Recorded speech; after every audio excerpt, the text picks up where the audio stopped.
निधाय हृदयविश्वेशं विधाय गुरुवन्दनं बालानां सुखबोधाय क्रियते तर्कसङ्ग्रहः। विश्वेश्वरं साम्बमूर्तिं प्रणिपत्य गिरां गुरुं टीकां शिशुहितां कुर्वे तर्कसङ्ग्रहदीपिकाम्। तो अभी तक वायु का प्रत्यक्ष होता है अथवा अप्रत्यक्ष वायु है और उसको अनुमान के द्वारा जाना जाता है, इसका निरूपण हुआ। अब इसके पश्चात पृथ्वी तेज मरुद व्योम, मरुद के बाद वायु के बाद व्योम आकाश का क्रम आता है। किंतु आकाश के निरूपण से पूर्व ग्रंथकार ने, जो टीकाकार है, उन्होंने क्या निरूपण किया है? उन्होंने पृथ्वी इत्यादि जो चार भूत है उनकी उत्पत्ति और विनाश का क्रम जो है उसका निरूपण किया है। ऐसा क्यों किया है? क्योंकि आकाश इत्यादि जो है वे ना तो उत्पन्न होते हैं और ना ही नष्ट होते हैं। ऐसा न्याय सिद्धांत है कि आकाश की ना तो उत्पत्ति होती है और ना ही वह नष्ट होता है। आकाश नित्य द्रव्य है। किंतु पृथ्वी इत्यादि चार भूत जो है वे उत्पन्न भी होते हैं और नष्ट भी होते हैं। प्रत्येक भूत के निरूपण में दो प्रकार के विभाग बताए जा रहे थे। क्या क्या? कि नित्य परमाणु रूप है, अनित्य कार्य रूप है।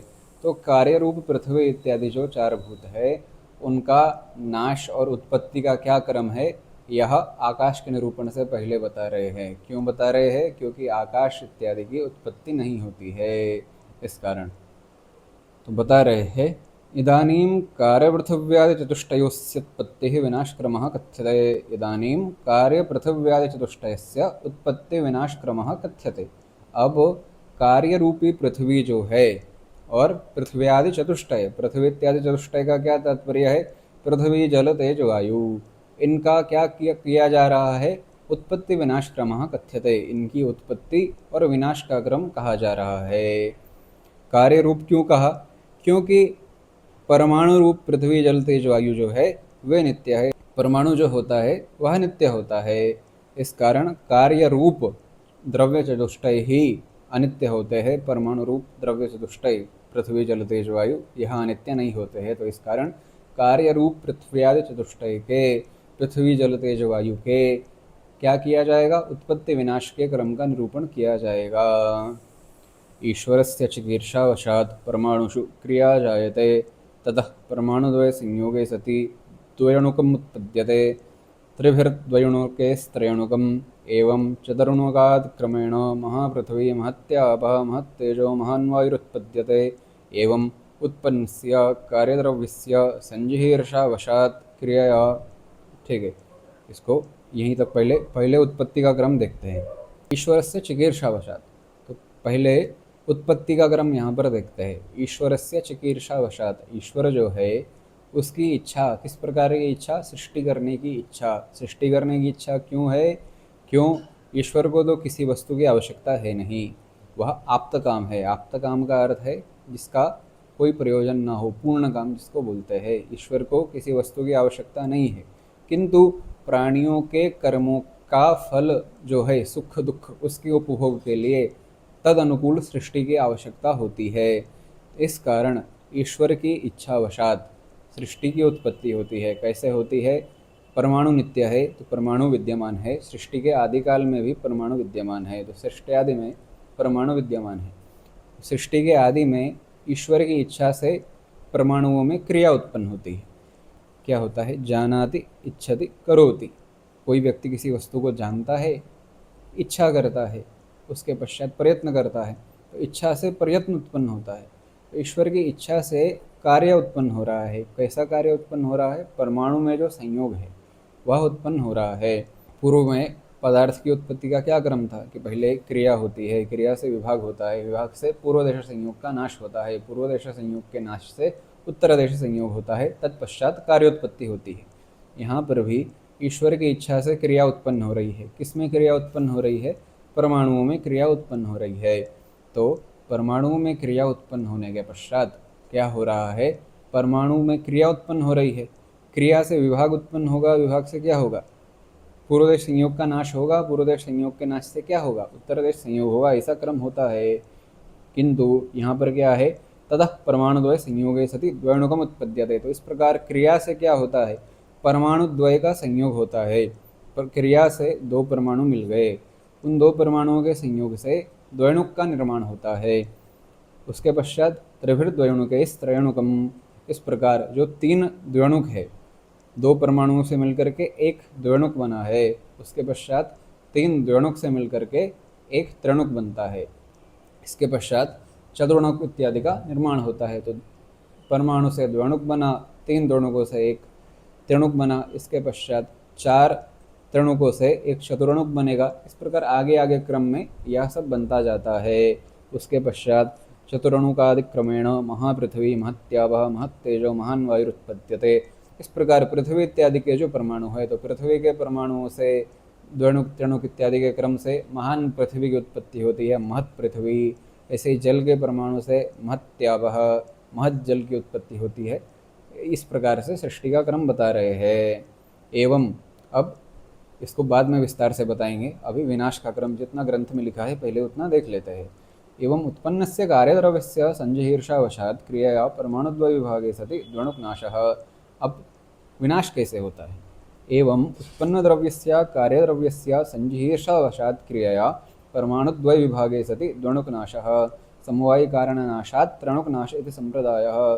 सर्वत्र असमवायी कारणनाशात् द्रव्यनाश इति नवीनाः। इसमें जो विनाश का क्रम है, विनाश में क्या होता है? संजिहीर्षावसाद, संहार इच्छा, ईश्वर की जब संसार का संहार करने की इच्छा होती है, तो उस इच्छा के कारण क्या होता है?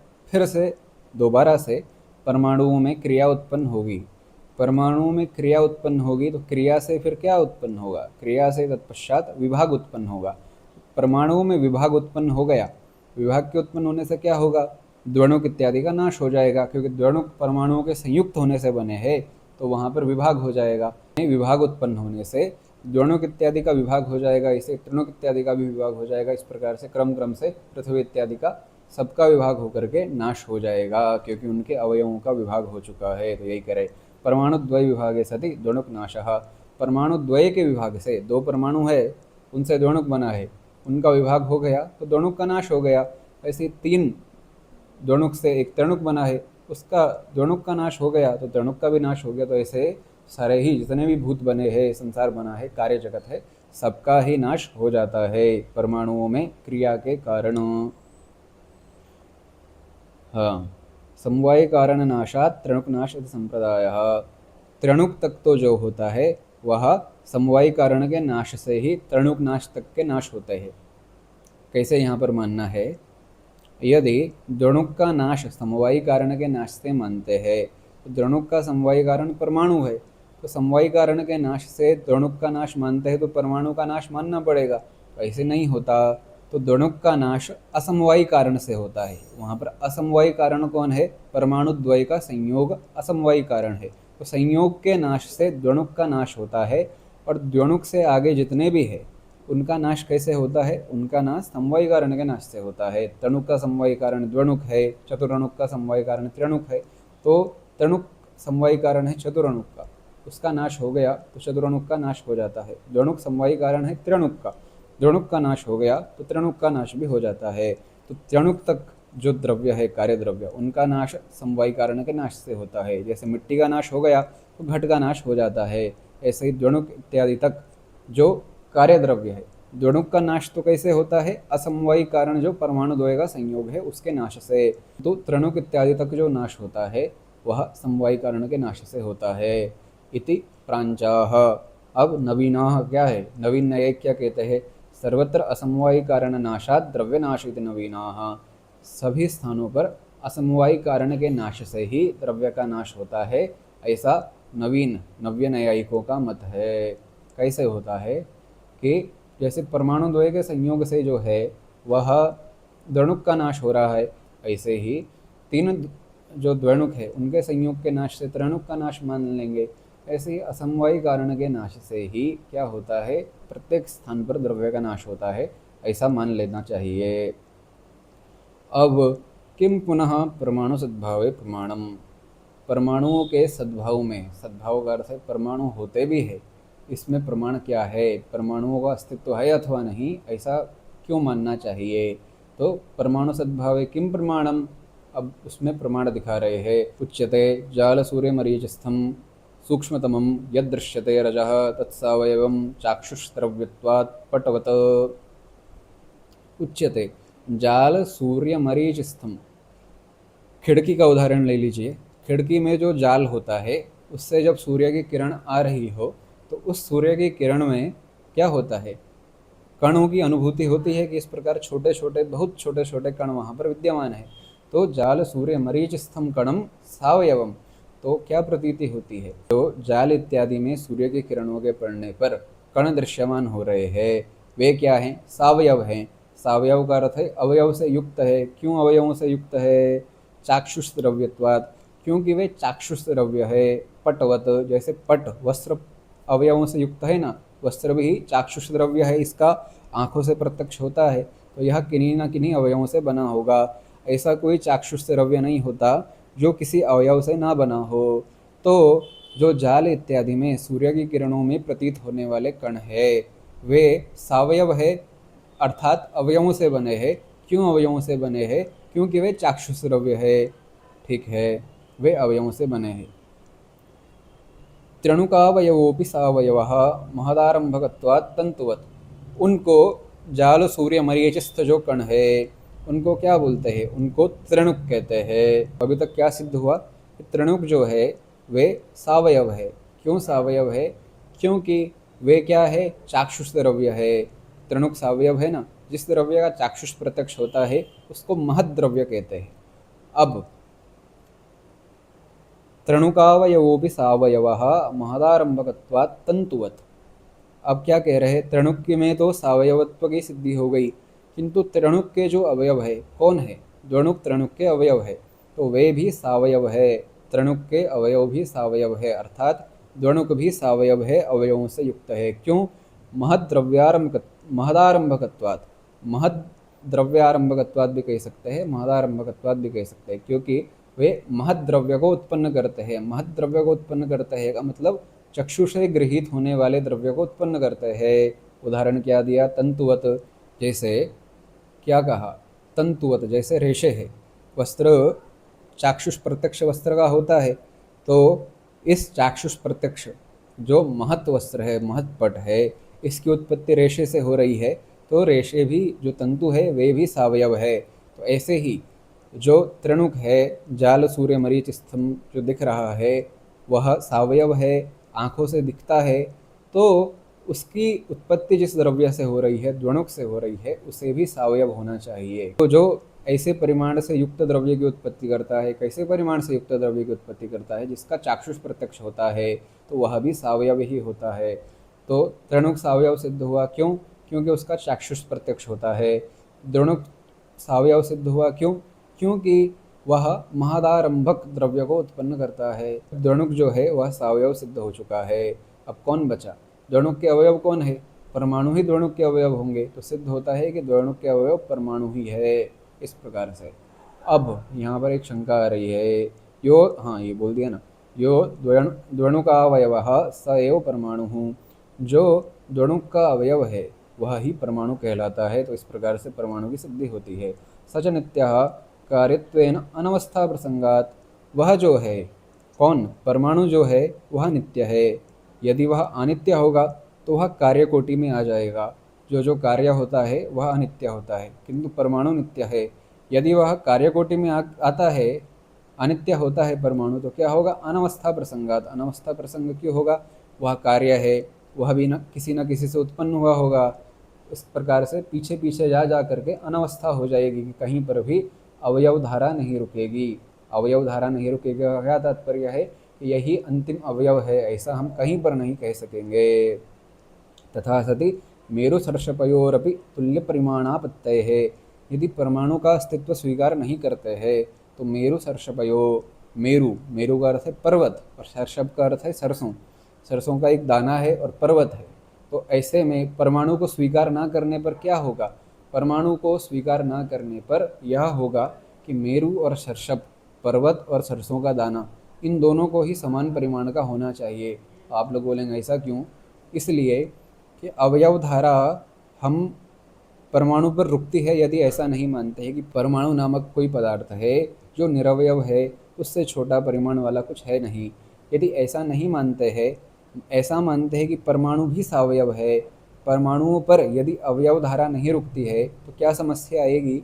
ऐसी समस्या आएगी, अवयव धारा त्रिणुक है, द्विणुक से बना है, द्विणुक है परमाणु से बना है, परमाणु भी किसी से बना होगा, वह जो जिससे परमाणु बना है वह भी किसी और से बना होगा।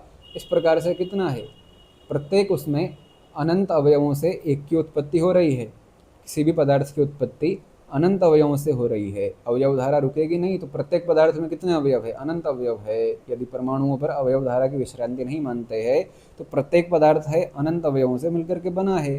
तो इस प्रकार से मेरु भी अनंत अवयवों से बना है और सरसप जो सरसों है वह भी अनंत अवयवों से बना है। तो दोनों को बराबर होना चाहिए। तो दोनों बराबर क्यों नहीं होते हैं? क्योंकि परमाणु धारा की विश्रांति वहाँ पर हो जाती है, परमाणु पर ही। क्योंकि अवयव धारा की विश्रांति, अवयव धारा, अवयव का जो क्रम है, त्रिणुक से द्विणुक, द्विणुक से परमाणु, परमाणु पर ही अवयवों का क्रम रुक जाता है। इस कारण मेरु में अधिक परमाणु है, सरसप में कम परमाणु है। इस कारण उनका परिमाण कम और ज़्यादा होता है। ऐसा नहीं मानेंगे तो दोनों में अनंत अवयव होंगे और दोनों का परिमाण जो है वह बराबर होगा। तो परमाणु पर अवयव धारा की विश्रांति माननी पड़ती है। अब क्या है? हाँ, षष्टि प्रलय सद्भावे धाता यथा पूर्व कल्पयत इति श्रुति प्रमाणम। सृष्टि के प्रलय के सद्भाव में, कि सृष्टि की प्रलय होती है, इसमें क्या प्रमाण है? इसमें प्रमाण है धाता यथा पूर्वमा कल्पयत। धाता, धाता कौन है? जो सृष्टि का निर्माण करता है, उसका अधिष्ठाता। उसने क्या किया? यथा पूर्वमा कल्पयत, यथा पूर्वम, जैसे पूर्वकल्प में सूर्य चंद्र इत्यादि थे उस प्रकार से ही सूर्य चंद्र ग्रह नक्षत्र इत्यादि की रचना की। ऋग्वेदीय संध्या वंदन में आता है, हाँ, सूर्या चंद्रमसौ धाता यथा पूर्वमा कल्पयत। सूर्या चंद्रमसौ, सूर्य चंद्र इत्यादि, सूर्य चंद्र का अर्थ है जितने भी ग्रह नक्षत्र इत्यादि है वह सभी की रचना यथा पूर्वमा कल्पयत, जैसे पूर्व कल्प में की थी वैसे ही इस कल्प में की। तो पूर्व कल्प में रचना की थी और इस कल्प में भी कर रहे का तात्पर्य क्या है? कि बीच में रचना का विराम है, नष्ट हो गया है। तो यह सृष्टि के प्रलय में प्रमाण है। सर्वकार्य द्रव्य ध्वंसो अवांतर प्रलय। सर्वकार्य द्रव्य ध्वंसो अवांतर प्रलय। अवांतर प्रलय किसको कहते हैं? सभी कार्य रूपी द्रव्य का ध्वंस जब हो जाता है। कार्य रूपी द्रव्य का अर्थ क्या है? परमाणु के अतिरिक्त जो भी द्रव्य है उन सभी का जब ध्वंस हो जाता है तो तब जाकर के होती है अवांतर प्रलय। सर्वभावक कार्य ध्वंसो महाप्रलय इति विवेकः। और सभी भाव कार्यों का जब ध्वंस हो जाता है तब जाकर के महाप्रलय होती है। यह हो गया सर्व कार्य द्रव्य ध्वंसो अवांतर प्रलय। सभी कार्य द्रव्यों का, कार्य द्रव्यों का अर्थ है अनित्य द्रव्यों का, सभी अनित्य द्रव्यों का जब ध्वंस हो जाता है उसको कहते हैं अवांतर प्रलय। और सर्वभाव कार्य ध्वंस महाप्रलय। और सभी भाव कार्यों का जो ध्वंस हो जाता है उसको महाप्रलय कहते हैं। महाप्रलय में क्या होता है? सारे ही भाव पदार्थों का ध्वंस हो जाता है। भाव पदार्थ क्यों कहा? ध्वंस से क्या उत्पन्न होता है? प्रध्वंसा भाव। प्रध्वंसा भाव जो है वह तो नित्य होता है। यदि वह अनित्य होगा तो फिर से उनकी उत्पत्ति हो जानी चाहिए। तो वह प्रलय किस प्रकार की? तो क्या हो गया? सर्व भाव कार्य ध्वंसा। अभाव जो है वह भाव कार्य नहीं है, किंतु अन्य जितने भी पदार्थ है वे भाव कार्य है। तो सभी भाव कार्यों का जो ध्वंस होता है उसको महाप्रलय कहते हैं। महाप्रलय के पश्चात सृष्टि नहीं होती है, ऐसा मानना चाहिए। क्यों? क्योंकि धर्माधर्म भी भाव कार्य है। तो यदि वे नष्ट हो जा रहे हैं, अदृष्ट नष्ट हो जा रहा है, तो सृष्टि किसके बल पर होगी? तो महाप्रलय जो है ये क्या कहते हैं? इसको थ्योरेटिकल कॉन्सेप्ट है, ऐसा नहीं है कि होती है, बस इसको कहते हैं, ऐसा बता रहे हैं। अब यह तो जितना ग्रंथ में वर्णन था वह है, अब ठीक प्रकार से इसको समझते हैं। ऐसा है, प्रलय के विषय में अनेक सिद्धांत है। जैसे नैयायिक वैशेषिकों की प्रलय की प्रक्रिया बताते हैं।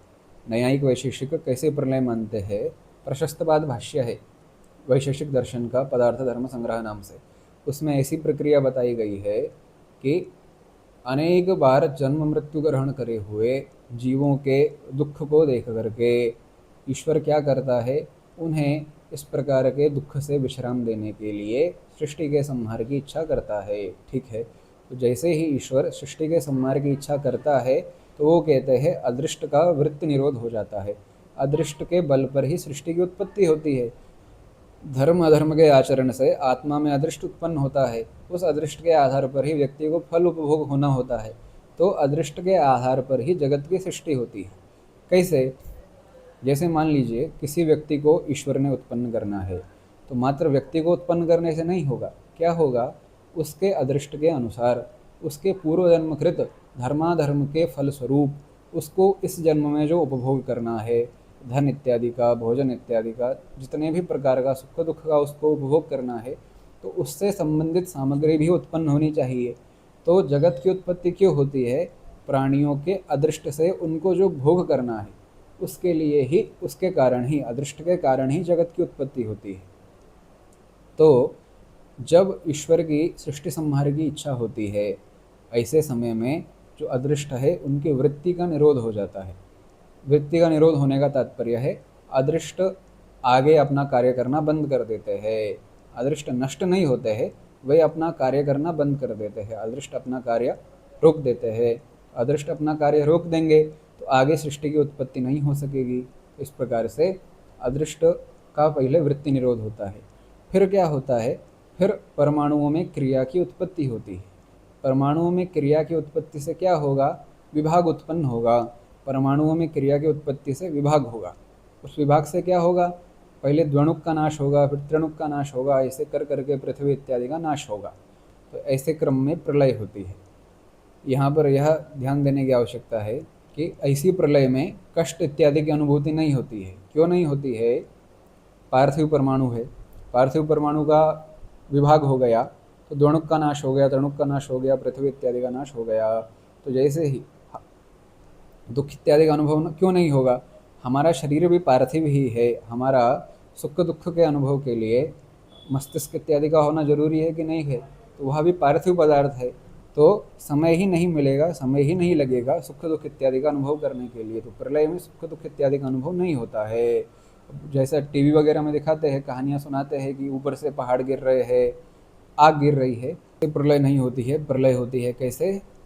परमाणु के विभाग से, द्वणुक इत्यादि के नाश से प्रलय होती है। तो परमाणु क्रम से प्रलय होती है। किंतु वेदांती इसके विपरीत मानते हैं। वे क्या कहते हैं कि आप कह रहे हैं कि पहले परमाणुओं में क्रिया से विभाग उत्पन्न होता है, पहले द्वणुक का नाश होता है, फिर त्रिणुक का नाश होता है, ऐसे ऐसे कर करके पृथ्वी इत्यादि का नाश होता है। पृथ्वी इत्यादि क्या कारण कौन है? पृथ्वी इत्यादि कार्य है, उसके कारण द्वणुक इत्यादि है। आप क्या कह रहे हैं? पहले कारण का नाश होता है, उसके पश्चात कार्य का नाश होता है। क्या कहा था पहले? यही तो कहा था कि पहले परमाणुओं में क्रिया होगी, फिर द्वणुक का नाश होगा, उसके पश्चात त्रिणुक का नाश होगा, तब जाकर के पृथ्वी इत्यादि का नाश होगा। तो कार्य के नाश से पूर्व कारण का नाश हो रहा है, तो ऐसे में कार्य रहेगा कहाँ? हम बोलेंगे घड़े के नाश से पहले मिट्टी का नाश हो जा रहा है, तो घड़ा ऐसे में रहेगा कहाँ? तो पहले क्या होता है? पहले कार्य का नाश होता है, फिर जाकर के कारण का नाश होता है। पहले कार्य का नाश होता है, तत्पश्चात कारण का नाश होता है। क्योंकि पहले कारण का नाश मानेंगे, उसके पश्चात कार्य का नाश मानेंगे, तो उतने समय में जो बीच का समय है, कार्य रहेगा कहाँ? कार्य का कारण के अतिरिक्त कोई भिन्न अस्तित्व है नहीं। तो कारण के नाश के पश्चात कार्य का नाश नहीं माना जाता। तो वेदांतियों की प्रक्रिया में क्या है? उल्टा है। जो सृष्टि क्रम है उसका विपरीत प्रलय क्रम है। सृष्टि तो कैसी है? पृथ्वी तक जो है परमाणु से द्वणुक, द्वणुक से त्रिणुक, त्रिणुक से चतुर्णुक, ऐसे ऐसे कर करके पृथ्वी इत्यादि की उत्पत्ति होती है। उनका प्रलय क्रम उल्टा है। कैसा है? पहले पृथ्वी का नाश होगा, फिर जल का नाश होगा, फिर तेज का नाश होगा, फिर वायु, फिर आकाश, ऐसे ऐसे कर करके परमाणु पर्यंत नाश हम लोग मानते हैं, वेदांती लोग। मीमांसक जो है वे प्रलय मानते ही नहीं है, कि प्रलय जैसा कुछ होता ही नहीं है। उसमें श्लोक वार्तिक में आता है कि सर्गादौ क्रिया नास्ति तादृश कालो न इष्यते। हाँ, कि सर्ग के आदि में कोई क्रिया नहीं होती है, तादृश कालो न इष्यते। कौन सी क्रिया नहीं होती है यह बाद में बताएंगे। किंतु मीमांसकों का क्या सिद्धांत है? वे प्रलय इत्यादि नहीं मानते हैं। उनके मत में ऐसा है कि घटपट जैसे उत्पन्न हो रहे हैं, घट इत्यादि पदार्थ उत्पन्न होते हैं, नष्ट होते हैं, ठीक है, किंतु एक ही समय में सारा विश्व, सारा जो संसार है वह एक ही समय में नष्ट हो जाता हो, ऐसा नहीं कहा जा सकता। क्या मानते हैं? वे ऐसा मानते हैं कि वस्तुओं की उत्पत्ति और विनाश यह तो लोक में देखा ही जाता है। ऐसे ही ग्रह नक्षत्र इत्यादि की उत्पत्ति विनाश होना हो तो हो, किंतु सारे ही संसार का, सारे ही ब्रह्मांड का एक ही समय में नाश हो जाए, ऐसा हम नहीं मान सकते। यह सृष्टि अनादि है, पहले भी ऐसे ही थी, अभी भी ऐसे ही थी। किंचित उत्पत्ति नाश उसमें चलता रहे, किंतु प्रलय जैसा और सृष्टि का आदिकाल जैसा कुछ नहीं होता है। यह मीमांसकों का मत है। अब प्रलय तो हो गया, उसके पश्चात सृष्टि कैसी होती है? तो वही पदार्थ धर्म संग्रह में बताया गया है। क्या बताया गया है? जैसे सोए हुए व्यक्ति को जागृत अवस्था के सुख दुख का अनुभव नहीं होता है, वैसे ही जो प्रलय काल में जीव है उनको कुछ भी अनुभव नहीं होता है सुख दुख इत्यादि का, तो वे निद्रावत सोए हुए होते हैं। जैसे निद्रा में व्यक्ति रहता है, वैसे ही जीव भी निद्रा में रहते हैं। तो जीव निद्रा में रहते हैं, ठीक है। उसके पश्चात उनके अदृष्टों के आधार पर ईश्वर को सृष्टि करने की इच्छा होती है। ईश्वर को जब सृष्टि करने की इच्छा होती है, उसके पश्चात क्या होता है? उसके पश्चात परमाणुओं में क्रिया होती है।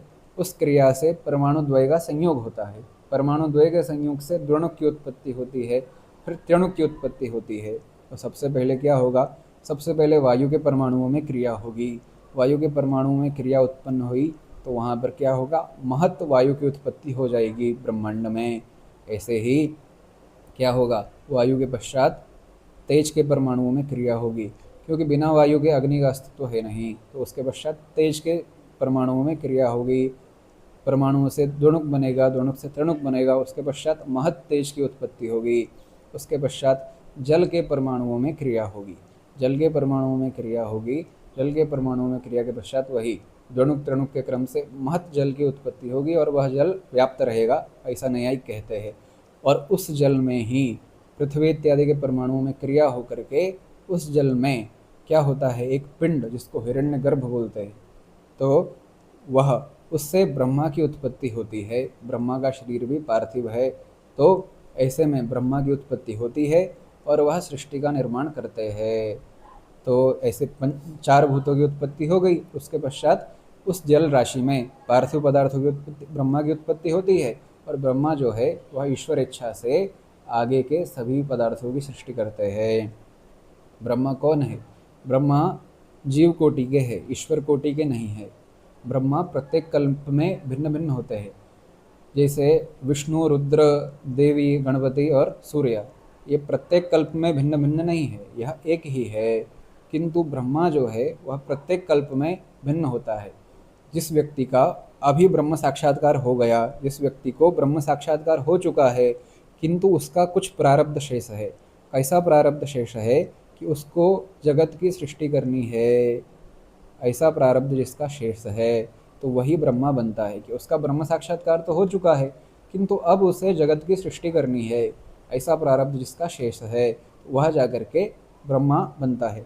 उसमें वेदांत परिभाषा में आता है कि प्रागेव उत्पन्न ब्रह्म साक्षात्कारस्य, जो प्रागेव जिसका सृष्टि से पूर्व ही ब्रह्म साक्षात्कार उत्पन्न हो गया है। सृष्टि से पूर्व का अर्थ है सृष्टि के आदि में ब्रह्मा की उत्पत्ति हुई, किंतु उसका पूर्व जन्म में ही ब्रह्म साक्षात्कार उत्पन्न हो चुका है।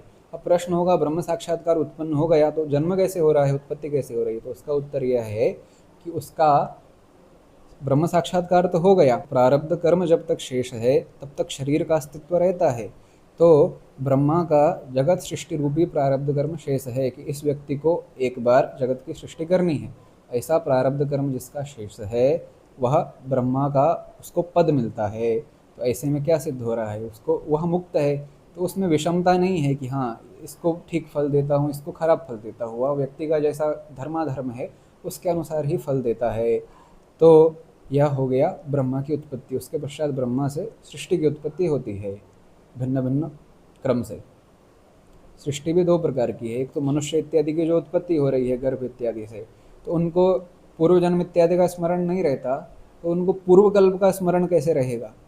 हमें पूर्व जन्म का क्या, इस जन्म में ही बाल्यकाल का स्मरण भी ढंग से नहीं होता है, तो ऐसे पूर्व जन्म का स्मरण तो दूर की बात है, पूर्व कल्प का स्मरण और दूर की बात है। मनुष्य इत्यादि को कुछ भी स्मरण नहीं रहता, ऐसे में समस्या क्या होगी? मनुष्य इत्यादि को स्मरण नहीं रहता है, तो ऐसे में जो शब्द का व्यवहार है कि इस शब्द का यह अर्थ है, वह सृष्टि के प्रारंभ में कैसे होगा?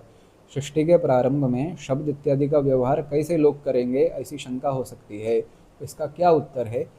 तो न्यायिक वैशेषिक सिद्धांत ऐसा है कि जो भौतिक सृष्टि है कैसी गर्भ इत्यादि के द्वारा होने वाली, उसमें भले ही पूर्व जन्म पूर्वकल्प का स्मरण ना रहता हो, किंतु ब्रह्मा की जो मानस सृष्टि है, कौन सी, ऋषि इत्यादि जो उत्पन्न होते हैं ब्रह्मा के मानस पुत्र, तो उन्हें पूर्वकल्प इत्यादि का स्मरण ठीक प्रकार से रहता है। तो पूर्वकल्प के जो धर्म इत्यादि है उनको वो स्मृति शास्त्र इत्यादि के माध्यम से बताते हैं, और पूर्वकल्प के जो शब्द व्यवहार है उसका ही लोगों को ज्ञान वे सृष्टि के आदिकाल में कराते हैं कि इस शब्द का यह अर्थ है, इस शब्द का यह अर्थ है। ऐसा शब्द ज्ञान वे सृष्टि के आदिकाल में मनुष्यों को कराते हैं, अन्यथा व्यवहार संभव ही नहीं है, भाषा की उत्पत्ति संभव ही नहीं है। अब इसमें भी दो मत है। पहले आधुनिक मत देख लेते हैं। भाषा कैसे उत्पन्न होती है, भाषा कैसे आगे बढ़ती है, इस विषय में जो आधुनिक मत है स्पष्ट नहीं है। वे भी ऐसा प्रयास कर रहे हैं जानने का, ऐसा नहीं है कि वे भी कहते हों कि ऐसे ही हुआ है। अभी तक किस प्रकार से वे समझाते हैं, वे समझाते हैं कि मानव जो है पहले ठीक है एक समुदाय के रूप में रहते थे किसी विशेष स्थान पर, वहाँ पर भाषा इत्यादि थी नहीं, तो संकेतों में बात होती थी। मान लीजिए किसी जानवर को किसी व्यक्ति ने देख लिया, तो उसके मुंह से कुछ शब्द निकला, उसे भी नहीं पता है क्या निकला, लेकिन निकल गया। उससे क्या होगा, धीरे धीरे वह शब्द जो है वह प्रचलित हो जाएगा। किस रूप में, कि जब यह जानवर आता है तो इसका तात्पर्य है, इस शब्द का तात्पर्य है कि इस जानवर से हमको क्या है, भय है, इससे खतरा है। ऐसे ही किसी को ढूंढते ढूंढते जल मिल गया, तो ऐसे ही वो क्या करेगा, कुछ शब्द तो उसके मुंह से निकलेगा ही प्रसन्नता होने पर। तो ऐसे ही धीरे धीरे क्या होगा, वह शब्द जल के रूप में प्रसिद्ध हो जाएगा। तो धीरे धीरे इस प्रकार से वे भाषा का वृद्धि मानते हैं कि भाषा में ऐसी प्रगति होती है। फिर वो जो एक समुदाय है भिन्न भिन्न स्थानों पर गया, तो फिर वह भाषा के शब्द भी जो है वे बदलने लगे, परिवर्तित होने लगे, ऐसा वे मानते हैं। किंतु ठीक मस्तिष्क को ऐसी बात भाती नहीं है कि इतनी विभिन्नता, इतना स्पष्ट रूप से हम बोल पा रहे हैं, सोच पा रहे हैं, वह ऐसे ही प्रारंभ हो गया होगा संकेत के रूप में। तो न्यायिकों की प्रक्रिया तो बता दी गई है। न्यायिकों की प्रक्रिया क्या बता दी गई है कि जो ऋषि इत्यादि मानसी सृष्टि है वे क्या करती है, उनको पूर्वकल्प की भाषा धर्म अधर्म इत्यादि सबका अर्थ ज्ञान शब्दार्थ ज्ञान का स्मरण रहता है, वैसा ही उपदेश वे मनुष्यों को करते हैं। मीमांसक मत है कि शब्द और अर्थ का संबंध कोई करता नहीं है, शब्द और अर्थ का संबंध नित्य है। जो कहा गया था ना, सर्गादौ क्रिया नास्ते तादृश कालो न इष्यते, तो वही है कि सर्ग के आदि में इस शब्द का यह अर्थ है, ऐसी रूपी कोई क्रिया कर ही नहीं सकता है। क्यों नहीं कर सकता है, वे मानते हैं कि शब्दार्थ संबंध नित्य है। शब्दार्थ संबंध जो है किसी ने किया नहीं है, शब्द का, इस शब्द का यह अर्थ है, ऐसी प्रसिद्धि किसी समय में हुई नहीं है। ऐसा मीमांसक मत है कि सर्ग के आदि में कोई शब्दार्थ संबंध नहीं बनाता है, शब्दार्थ संबंध नित्य है। जैसे सृष्टि नित्य है वैसे ही शब्दार्थ संबंध नित्य है। अब यहाँ पर ऐसी शंका हो सकती है कि एक ही शब्द के भिन्न भिन्न अर्थ जो है वह प्रचलित हो जाते हैं, भिन्न भिन्न अर्थ एक ही शब्द के प्रचलित हो जाते हैं, तो ऐसे में शब्द अर्थ का संबंध नित्य है, ऐसा कैसे माने। तो इसका उत्तर यही है कि शब्दार्थ का संबंध नित्य ही है। जो भिन्न अर्थ प्रचलित हो रहे हैं उनका आप्त अनाप्त विभाग किया जा सकता है। कैसे होता है, व्यवहार में भी देखें तो बालक इत्यादि जो होते हैं वे वृद्धों के व्यवहार से ही शब्दार्थ का ज्ञान करते हैं। कैसे करते हैं कि यह इधर ले आओ, तो ले आओ सुन करके 5-6 बार सुन करके उसको ज्ञान होगा कि यहाँ ले आना का अर्थ होता है पास में लाना। यह घट ले आओ, तो 5-6 बार सुन करके या एक बार ही सुन करके उसको ज्ञान हो जाएगा कि घट होता है यह जो ऐसा वस्तु हमको दिख रहा है। इस प्रकार से ज्ञान होता है। तो वृद्ध व्यवहार से ज्ञान चला आ रहा है। सृष्टि के आदि में किसी ने रचना की ऐसा नहीं है, उसको भी पूर्व से ज्ञान होना चाहिए। वह भी स्वयं से रचना नहीं कर सकता है कि इस शब्द का यह अर्थ है। तो क्या होगा कि शब्दार्थ संबंध जो है वह नित्य है, यह सिद्ध होता है। आज के समय वाले क्या कहते हैं, व्यक्ति क्या कहते हैं कि जैसे हम पेड़ को बोलते हैं ट्री बोलते हैं, तो ट्री जैसा पेड़ में कुछ है नहीं, वह एक ध्वनि मात्र है पेड़ के लिए। ट्री है तो वह पेड़ में ट्री जैसा कुछ है नहीं। ऐसे ही जल है, जल को वाटर बोलते हैं, तो जल में वाटर जैसा कुछ है नहीं। तो शब्द जो है उसका अर्थ के साथ कोई वास्तविक संबंध नहीं है। जो शब्द है उसका अर्थ के साथ कोई वास्तविक संबंध नहीं है, वह ऐसे ही ध्वनि मात्र है जो उसके लिए प्रयुक्त हो गई। किंतु वैदिक शब्दों में ऐसा नहीं है। वैदिक शब्द में क्या है, वैदिक शब्दों में प्रत्येक शब्द की व्युत्पत्ति के आधार पर अर्थ किया जा सकता है। जैसे वृक्ष है तो छेदन धातु में उसका प्रयोग होता है कि जिसको छेदा जाए वह वृक्ष कहलाता है। छेदा जाए मतलब काटा जाए तो वह वृक्ष कहलाता है। ऐसे ही जो आच्छादित करता हो उसे भी वृक्ष कह सकते हैं।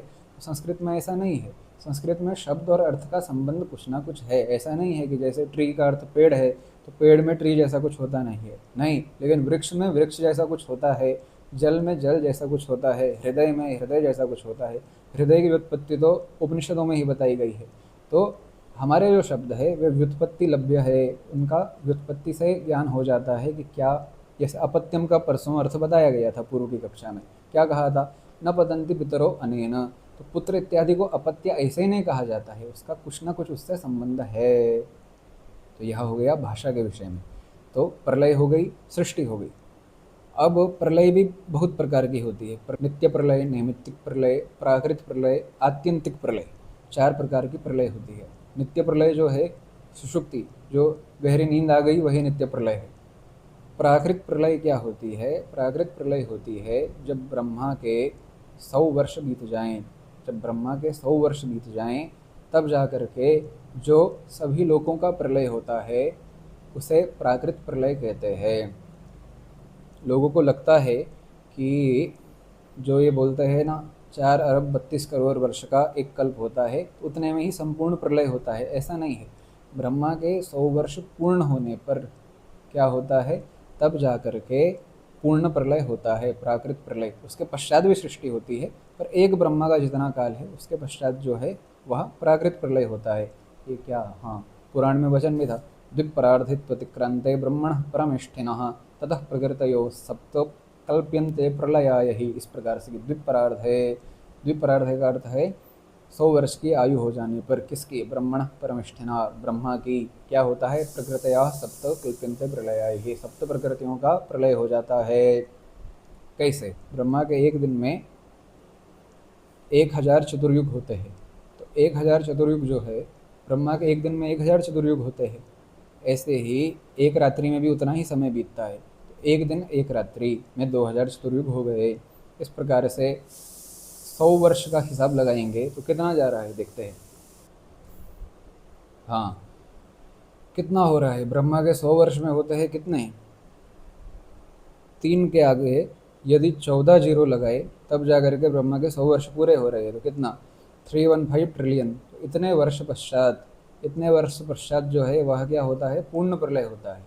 जो ये प्रत्येक कल्प में होता है, प्रत्येक कल्प में जो होता है इसे नैमित्तिक प्रलय कहते हैं। इसमें पूरी सृष्टि का नाश नहीं होता है। इसमें क्या होता है, मात्र लोकत्रय, जो भू भुवः स्वः, भूलोक भूवर्लोक स्वर्लोक, यह 3 लोक है, इनका ही नाश प्रत्येक कल्प में होता है। संपूर्ण का नाश जो है वह ब्रह्मा के 100 वर्ष पूर्ण हो जाने पर होता है। इस प्रकार से क्या होता है, इतना प्राचीन सृष्टि क्रम है, ऐसा अनंत बार हो चुका है, यह जानना चाहिए सृष्टि के विषय में। इस प्रकार से दूसरा होता है नैमित्तिक, नित्य प्रलय हो गया, प्राकृत प्रलय हो गया ब्रह्मा के 100 वर्ष पूर्ण हो जाने पर। 100 वर्ष पूर्ण हो जाने पर कितना, 3 के आगे 14 जीरो लगाने पर इतने समय पश्चात होता है पूर्ण जो प्राकृत प्रलय होता है वह होता है। उसके पश्चात पुनः सृष्टि होती है, दूसरे ब्रह्मा को पद मिलता है। अब है नैमित्तिक प्रलय।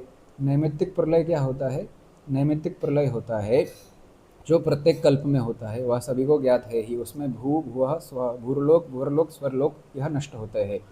यह है प्रलय का क्रम जो है निश्चित नहीं है, वैचित्र्य से होता रहता है। पर प्रत्येक कल्प में जो है वह ब्रह्मा का दिवस और रात्रि ऐसा कर करके दिवस काल में सृष्टि रहती है, रात्रि काल में सृष्टि नहीं रहती है, यह होता है। जैसे हम है, हमारे दिवस काल में सृष्टि है, रात्रि काल में सृष्टि नहीं है जब शयन कर रहे हैं, तो वैसे जब ब्रह्मा शयन करेगा सृष्टि नहीं रहेगी, यह हो गया। उसके पश्चात होता है नैमित्तिक प्रलय में तो ऐसा कुछ विशेष होता नहीं है, किंतु प्राकृत प्रलय में क्या होता है, ब्रह्मलोक में जो जो निवास कर रहे हैं उनका ब्रह्म साक्षात्कार यदि उत्पन्न हो गया है तो ब्रह्मा के साथ ही उनका मोक्ष हो जाता है। अब अंत है आत्यंतिक प्रलय, जिसको महाप्रलय अभी बताया गया था, वह आत्यंतिक प्रलय है। आत्यंतिक प्रलय क्या होती है, जिसमें सभी जीवों का मोक्ष हो जाए। सभी जीवों का मोक्ष हो जाएगा, उसके पश्चात संसार की उत्पत्ति कैसे होगी, उसे आत्यंतिक प्रलय कहते हैं। जो व्यक्ति एक ही जीव मानते हैं, ये वेदांत का सिद्धांत है, जो व्यक्ति एक जीव मानते हैं उनके मत में एक जीव के मोक्ष से ही आत्यंतिक प्रलय हो जाती है। क्योंकि सारा संसार एक ही जीव की कल्पना है, तो उसका मोक्ष हो गया, उसको ज्ञान हो गया, तो सब संसार है ही नहीं, अस्तित्व है ही नहीं, कुछ दूसरा है ही नहीं, तो समस्त संसार का प्रलय है। जो अनेक जीव मानते हैं उनके मत में एक एक करके आत्यंतिक प्रलय अंत में होगा, जब सबका मोक्ष हो जाएगा। तो उनके मत में जैसे अभी महाप्रलय थ्योरी कहा था, यह भी थ्योरी ही है। तो यह हो गया, इस प्रकार से 4 प्रकार का प्रलय होता है। महाप्रलय के पश्चात जो न्यायिक सम्मत महाप्रलय है वहाँ सृष्टि नहीं होती, और जो वेदांत सम्मत आत्यंतिक प्रलय है उसके पश्चात भी सृष्टि नहीं होती। तो ऐसा निरूपण हुआ। यहाँ पर ऐसी शंका हो सकती है, क्या शंका हो सकती है कि त्रणुक जो है, त्रणुक को क्या कहा, जाल सूर्य मरीचस्थम, जो सूर्य की किरणों में प्रतीत होते हैं, घर के भीतर जाल से आते हुए किरणों में जो प्रतीत होते हैं कण, वे है त्रणुक, जिनको त्रसरेणु भी कहते हैं। तो वे क्या 3 द्वणुकों से बने हैं। 3 द्वणुक कितने परमाणुओं से बने हैं? 6 परमाणुओं से बने हैं। तो उनका छठा भाग ही परमाणु को होना चाहिए। इसे आज के समय में परमाणु कहा जाता है, वह तो इससे अत्यंत बहुत ही मतलब लाखों गुना छोटा होता है, ऐसा सिद्धांत है। तो इसे त्रणुक क्यों कहा जाए? वास्तव में देखा जाए तो क्या है, जो त्रणुक है, जो हमको जाल से प्रतीत होते हैं कण, उसमें भी लाखों नहीं करोड़ों कण विद्यमान है। कैसे? नमक का एक छोटा कण लीजिए, नमक का एक छोटा कण आप लेंगे, एक कण, तो कहते हैं कि यदि 1 मिलीग्राम का भी वह कण है तो उसके भीतर कितने विद्यमान रहते हैं? उसके भीतर 1 के आगे आप 18 शून्य लगाएंगे, इतने कण विद्यमान रहते हैं, इतने परमाणु विद्यमान रहते हैं। जाल से आती हुई किरण में जो कण प्रतीत होते हैं वे नमक की तुलना में भले ही अत्यंत छोटे हो, किंतु इतने भी छोटे वे नहीं होते हैं कि मात्र 6 परमाणुओं से उनकी उत्पत्ति हो जाए। तो क्या मानना चाहिए? परमाणु को क्या कहा गया है? जो निरवयव द्रव्य है वही परमाणु है, किंतु जो जाल की किरण से आने वाले कण है उनका छठा भाग निरवयव हो, ऐसा बुद्धि को ठीक बैठता नहीं है। वह निरवयव नहीं है, वह सावयव ही है। इस प्रकार से जब कह दिया कि अंतिम पदार्थ जो है, जिससे पीछे कोई नहीं है, वह परमाणु कहलाता है, तो मान लेना चाहिए कि यह गणना जो है कि इसका छठा भाग परमाणु है, गलत है। परमाणु की सिद्धि तो इस प्रकार से ही होगी कि जो चक्षु से ग्राह्य होने वाला सबसे छोटा कण विद्यमान है वह सावयव है, क्योंकि चक्षु से दिखता है, उसका अवयव भी सावयव है। इस प्रकार से सावयव होते होते ऐसे अवयव पे विश्रांति माननी पड़ेगी जो निरवयव होता है, तो वह निरवयव अवयव ही परमाणु है। किंतु ये त्रिणुक होता है, इस विषय में मतभेद है कि जो जाल सूर्य से दिख रहा है वह त्रिणुक है, ऐसा कह नहीं सकते। वह कण है जिसके आधार पर परमाणु की सिद्धि हो सकती है, किंतु वह 6 परमाणुओं से बना है, ऐसा हम नहीं कह सकते, क्योंकि उसका छठा भाग भी सावयव ही होगा, ऐसा निश्चित होता है। तो यह हो गया, बहुत हो गया, ये प्रलय के विषय में पर्याप्त है। इसके पश्चात आकाश का निरूपण है।